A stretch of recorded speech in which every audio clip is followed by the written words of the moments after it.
Hey everybody, I'm Jill Redfern and welcome to Third Shift Movement Shop, home of literal technique. This tutorial is an introduction to the anatomy of the arm bones.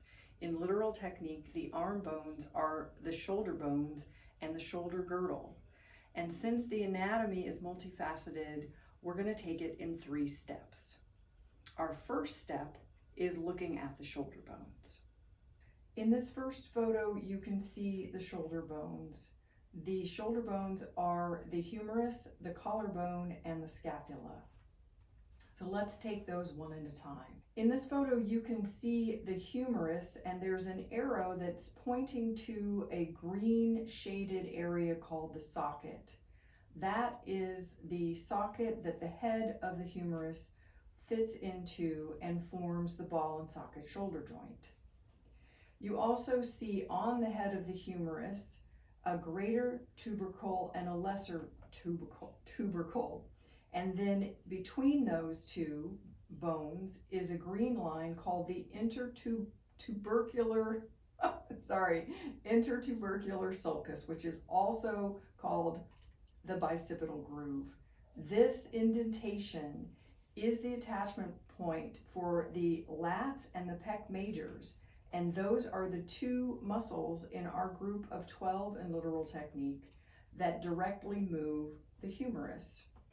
In this photo, you see the collarbone. The collarbone is a horizontal S-shaped bone that has bone attachments to the top of the sternum and to what's called the acromion bone, which is a bony process that's an aspect of the scapula. The scapula is a triangular flat bone that lies on top of the rib cage. It overlies ribs 2 to 6 or 2 to 7, depending on your own anatomy. The scapula's only bone-to-bone attachment is with the collarbone.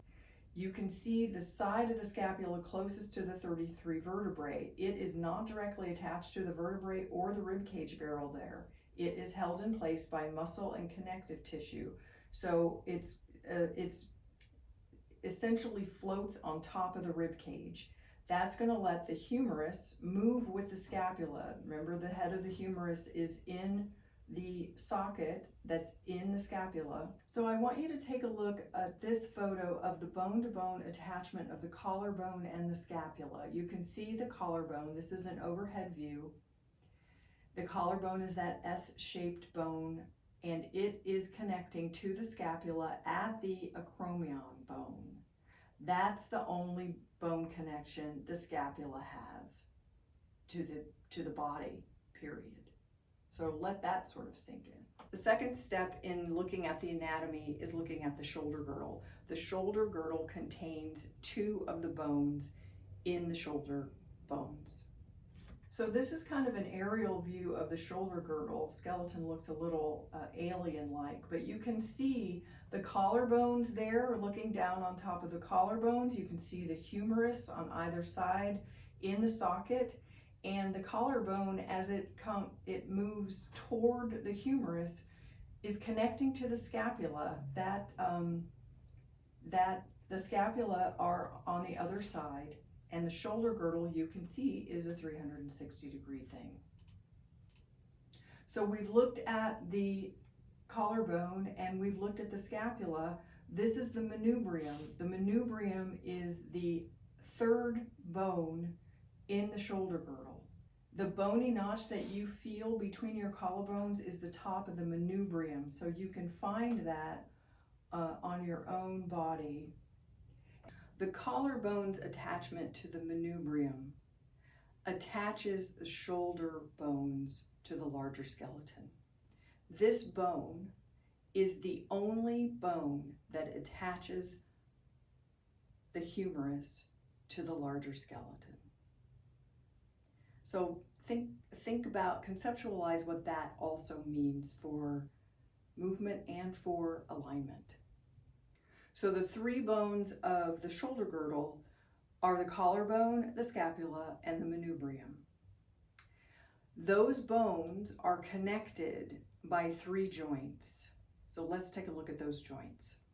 The first joint is what's called the SC joint, which is sternoclavicular. It connects the sternum and the collarbone.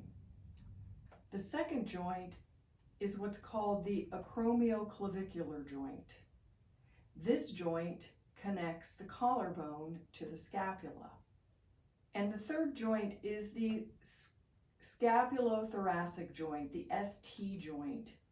This is the articulation of the scapula and the ribcage barrel. It's not a formal joint. The scapula are not connected to the ribs, but they glide on top of the ribs.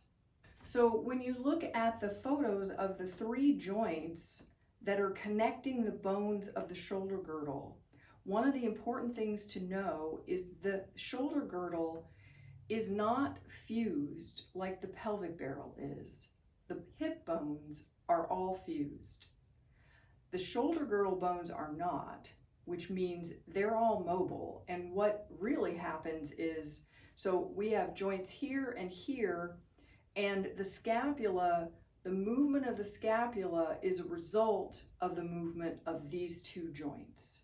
So if I move like this, the scapula is going to come, and the humerus is also moving because of that movement.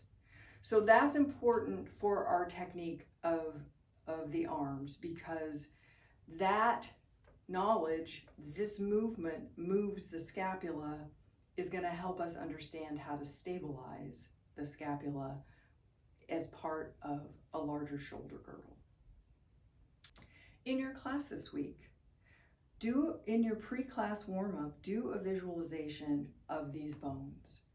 Know where they are, know where the joints are, understand how they move, understand that they're mobile, understand that the humerus is essentially a tag-along bone.